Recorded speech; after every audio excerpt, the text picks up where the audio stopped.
मला आठवतं की मी 2022 मध्ये तुम्हाला भेटलेलीस. एका लग्नामध्ये आपलं भेटणं झालेलं. प्रथमशी जास्त तुझं कोऑर्डिनेशन होतं. तर 2022 पासून मी तुला ओळखतोय. आणि मला वाटतं की समीर आणि तिचं नाव श्रद्धा, हां, समीर आणि श्रद्धाच्या लग्नात आपण भेटलेलो. तर तिथे मला आठवतं तुझे 5000 फॉलोअर्स होते. आणि प्रथमने मला सांगितलेलं की अरे समीरच्या घरी एक मुलगी आहे जी कॉन्टेंट क्रिएशन करते आणि सगळं तिचं चांगलं आहे प्रोफाईल वगैरे मी बघितलेलं. तर मग मी पण चेक केलं तर तुझं 5000 फॉलोअर्स होते. आणि आता मी बघतोय 86,000 फॉलोअर्स. कट टू 2 इयर्स पण झाले नाहीयेत. तर हा जो कम्प्लीट म्हणजे मी एवढे फॉलोअर्स तू गेन केले तर त्याच्यासाठी तू काय काय मेहनत घेतली आणि कसं काय प्रोसेस होती ही सगळी?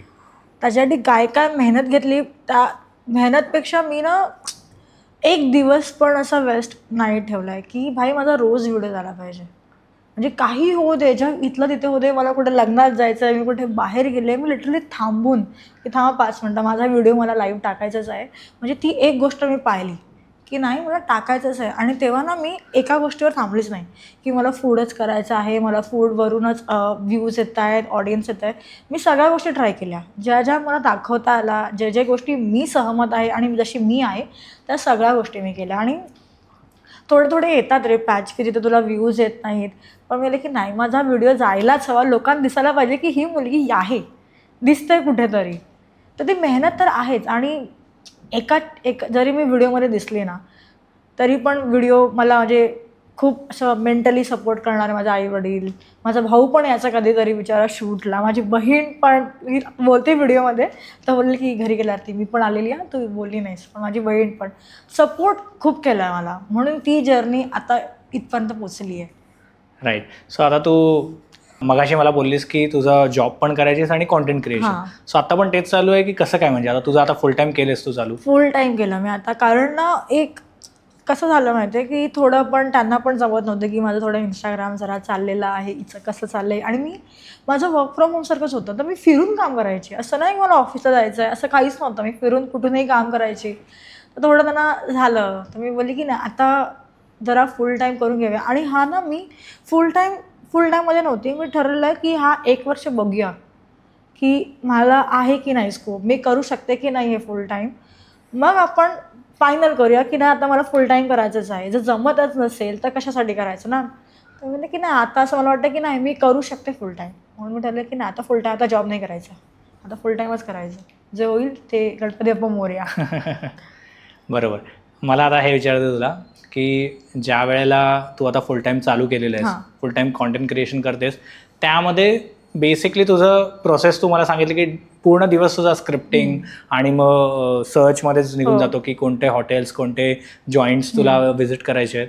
आता ह्या सगळ्यामध्ये काही गोष्टी प्री प्लॅन्ड असतात तुझ्या, तशाच तू काही स्पॉन्टेनियसली जातेस, कसं असतं म्हणजे तुझं हे सगळ्या गोष्टी कशा वर्क करतात? आता असं नाही आहे की तुला 30 दिवस काम असणार आहे, तुला कधी कधी 15 दिवसच काम असतं, 10 दिवस काम असतं. पण जर बाकीच्या दिवशी मला कामच नाही आहे तर मी ठरवते की अच्छा मी आता चेक करते की कोणतं लोकल किंवा जुनं रेस्टॉरंट आहे आणि मला सी फूड खूप खायला आवडतं. आणि मी ट्राय करते की मराठी महाराष्ट्रीयन हॉटेलमध्ये जाऊन होम लंच असतात ना तिकडे जाऊन ट्राय करायचा आणि त्याचा रिव्ह्यू द्यायचा. आणि माझ्या पेजवर तर असं खूप व्हिडिओ भेटते, मग मी स्वतःच जाते, मग स्वतःच पैसे देते, खाते. जर मला आवडलं तर मी सांगते आवडलं, नाही आवडलं तर सरळ सांगते की मला नाही आवडलं. मग कधी कधी काय होतं माहिती आहे, जर जी गोष्ट तुला आवडते असं नाही की ती मला पण आवडेल, त्याच्यावर मग खूप कमेंट येतात की ह्या मुलीला रिव्ह्यू टाकता येत नाही, वाटतं हिला पैसे दिले नाहीत. तसं प्रत्येकाची वेगळी असते चव घ्यायची पद्धत. नाही तर नाही, तर मी घरात नाही बसत, मी बघते की अजून मला काय करता येईल, कारण तो व्हिडिओ टाकायचा असतो मला कसाही करून. तर मी ट्राय करते की मला जर मी घरीच बसली आहे तर आपण हा व्हिडिओ करूया, आपण तिथे जाऊया, आपण तिथलं ट्राय करून बघूया आणि लोकांना दाखवूया की कसं आहे. ओके. सो तू जे नवीन नवीन व्हिडिओज टाकते त्याच्यासाठी तुला नवीन नवीन गोष्टी खाव्या पण लागतात. तर आता त्याच्यामध्ये महत्त्वाचा प्रश्न, तू हेल्थ कशी मेंटेन ठेवते? गेल्या वर्षी गणपतीच्या आधीच मला खूप त्रास झालेला. मी एक हॉटेलला गेलेली, सी फूड खाल्लेलं आणि मला खूप म्हणजे असं 10 दिवस मला बरं नव्हतं. 10 दिवसाचा 1 महिना झाला, मला बरंच वाटत नव्हतं. आणि तो 1 महिना मी काहीच शूट नाही केलं, कारण डॉक्टरच मला बोलले की तू सध्या 1 महिना बाहेरचं काहीच खाऊ नको, कारण मला फूड इन्फेक्शन झालेलं. म्हणजे खूप म्हणजे आतड्यांना सूज येईल एवढं त्या फूडचा मला त्रास झालेला.